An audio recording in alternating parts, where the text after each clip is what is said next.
single player spin-offs, we've got video game ceremonies, and we've got leaks. Let's talk.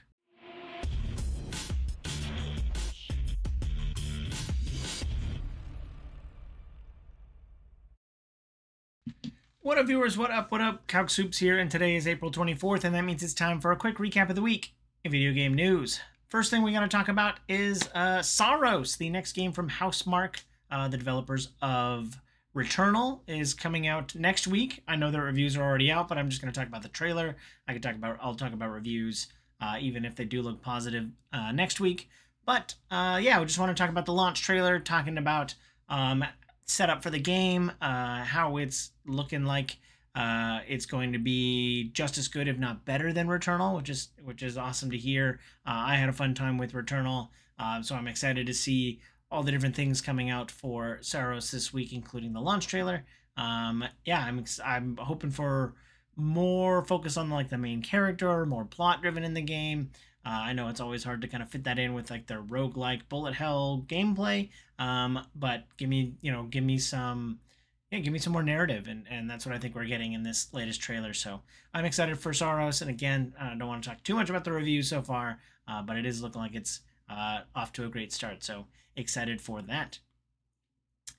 Also, Ubisoft confirmed and have now released a full trailer and set a price point for the recently leaked Black Flag remake. That's Black Flag Resynced. Assassin's Creed 4 Black Flag Resynced is the name. And yeah, they've released all the information on it. I think it is launching for $60 for the base game, $70 for like the gold edition, and there's a $200 collector's edition, which looks pretty cool. If you want a Assassin's Creed guy sitting in front of the steering wheel, looks pretty cool. Yeah, so this kind of leak to announcement is happening. It's still coming out July 9th. But yeah, excited for Assassin's Creed getting a remake, especially the fourth one. I know a lot of people really liked that one. Moving right along, talking about spin-offs, the new Splatoon game spin-off that will be more single-player focused, or at least exclusively single-player, is coming out soon too. Is also launching in July, I believe. But yeah, a new Splatoon game. I know a lot of people, myself included, picked up the third game, played through the campaign, and then just kind of bounced off of it.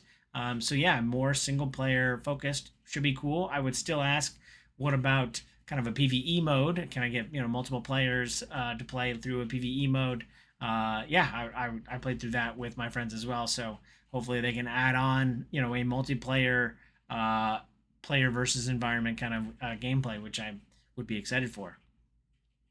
Marvel Rivals is also mixing things up with a single-player mode being added to the game. And I guess now that they've added all these vampires, they might as well use them in a horde mode. So yeah, in Marvel Rivals, there's a new vampire horde mode where you can play as a hero and you're just trying to survive through waves of vampires. Also kind of fitting with the environment, they've added Blade and Dracula as an enemy. So pretty exciting stuff there. All the kind of dark Marvel characters that you know and love can now battle their way through hordes of vampires. So exciting stuff coming to Marvel Rivals. Starting to mix things up in a positive way. I talked last week about the kind of leaked memo from Asha Sharma, the CEO of Xbox, about how saying that the price for Game Pass was too high, and now just a week later we get it announced that or an official release, I guess, that Game Pass is decreasing their price. Game Pass will now only cost you $23 a month, I think, for the Ultimate Edition, and the other lower tiers will also be reduced as well. But they are taking out one important piece, which was Call of Duty. You can no longer play the latest and greatest Call of Duty game at launch of the title, so it won't be releasing day and date on Game Pass.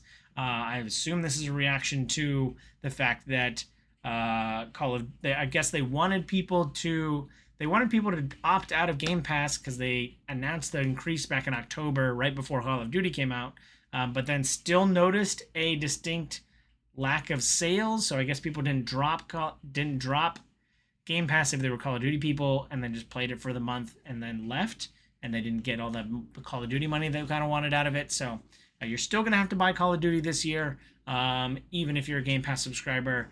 But now you can do that for almost what we were paying, circa September of last year with the $20 a month subscription. So it is now $23 if you want the Game Pass Ultimate, but it will not include Call of Duty for the first year or so. Is kind of what they said. Is like if you want to play the latest Call of Duty, you'll have to wait a year before it'll be on Game Pass, which is kind of like say I don't know that anybody wants to play the latest Call of Duty game.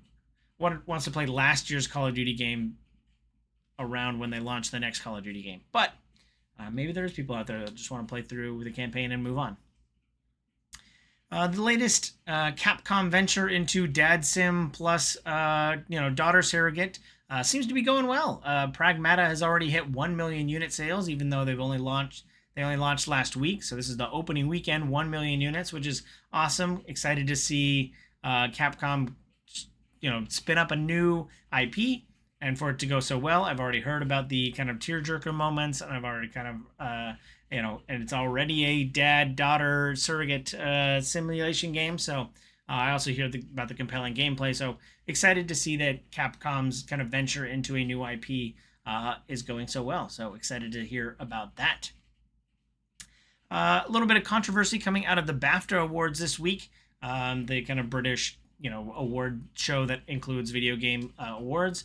Besides the fact that Claire Obscure swept the games as well, got all the awards there. But the controversy I'm talking about is that BAFTA seemed to have pulled a trailer that was intended to come out during the ceremony for a game called The Quiet Things. They informed the developer that their trailer would not be in the BAFTA Awards like the night before the BAFTAs were announced, which seems criminal to say it lightly. Like, small teams put a lot of effort into making trailers and stuff like that, especially if it's like, a handful of developers. And the fact that they got pulled from a, kind of prestigious spot was, again, just criminal. The BAFTA, according to the article, the BAFTA was reached out to, and they commented that like they wouldn't have proper time to kind of make the audience aware that there were kind of heavy themes. I watched through the trailer that was since pulled from the BAFTAs, and like other than like a subtle implication of like self-harm and like potentially an abusive like relationship, I don't know. I feel like again, nothing egregious, nothing was put on the screen, just kind of hinted at with like VO. Like seems like something that could make a trailer, especially for something like a prestigious award show. So I don't know. Like if you're trying to elevate the medium but not able to talk about touchy subjects, kind of seems like a little bit of a oxymoron there. So very unfortunate. Hopefully they've gotten some press out of this, like we're hearing about this, even though it wasn't in the trailer. So I still think that The Quiet Things looks like a interesting game. It does have some heavy subjects, but hopefully some good has come out of people making a kerfuffle about this and the game getting more attention. But yeah, very terrible stuff that to get your trailer pulled, less than 24 hours before it's supposed to be at a prestigious award show, really sucks. So unfortunate that happened. The Stop Killing Games initiative had a major breakthrough this week as they have presented their case in front of the EU. So the Stop Killing Games initiative, again, is the initiative of trying to make it so that game publishers can't turn off a game, that some form of eternal existing means for playing the game, interacting with the game will still exist, whether that's an offline mode or some kind of like keeping a server or something, or allowing players to put their own servers out there so that they can keep the game alive, has officially reached the EU. So they've presented it to the governing body of the EU and are now trying to see whether or not they can get something passed or legislation changed to kind of force publishers' hands. I know this would, I've kind of heard both sides of it, of like this would do a lot of damage to independent developers who don't have the means to keep something alive perpetually.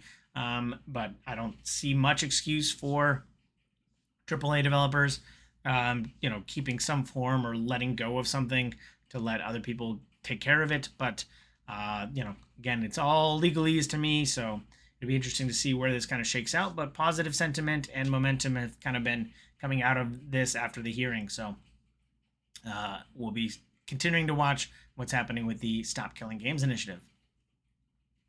One game that I'm very excited about coming out in the next few months is, or next month actually, is Zero Parades. This is the next game from Zaum, the Disco Elysium developers. This week we got a character trailer showing us all the different characters that we're going to be interacting with. I don't remember too much emphasis. I mean, I didn't play all the way through Disco Elysium, to my everlasting shame, but I don't remember too much emphasis on the characters you interact with. I know that we pal around with the secondary detective, whose name I forget at this point, but I don't know there was too much emphasis on characters, but it's interesting to see and get even more of a feel for what we'll expect in Zero Parades. Also seems a little darker. I know that Disco had some pretty heavy themes and had its views, but even the color palette for Zero Parades is very dark, and all these characters kind of feel like they have dark backstories that we kind of gotta navigate around. So it'd be interesting. Again, it's about spycraft, so I don't know that it's going to be a light and jolly affair, but it'll be interesting to see kind of how this matches up against Disco Elysium, as a lot of people are trying to kind of fill that void after all the stuff with Zaum and the developers and the IP holders and all that kind of stuff. But still very interested in Zero Parades, so looking forward to kind of jumping into that world next month. Last but not least, we're getting even more Elden Ring kind of movie leaks. We've got a set video now with people chanting at the Dung Eater. So really seems like information's getting out there. At this point, happening upon a few set photos and taking pictures and posting those on random burner Reddit accounts is one thing, but having a full video 20 feet away, again, you can't control that, I guess, if you're in a public space. But it's, you start questioning, is this a leak? Is this low budget marketing? Yeah, so interesting stuff going on, but glad to see that the production of the Elden Ring movie is happening, moving forward. Maybe this is just promotional material as well. But again, also with this, the cast was announced, but not the characters they will be playing, which still leaves some question about what story is being told. There's, you could potentially play Elden Ring for 200, 300, 400 hours, but you only have 2 hours to kind of make a movie out of it. So very interesting to what part are we talking about? Who are these characters playing? How do they interact? Yeah, still a lot of open-ended questions, but at least we're getting more set photos, and everything looks copacetic as far as production value and the look of what we're seeing coming out for the Elden Ring movie. But that's it for this week. Let me know if you feel I forgot anything down below in the comments. But as always, thanks for watching. I hope you have a super day. I hope you have a super weekend. And I hope you have a super day. Bye!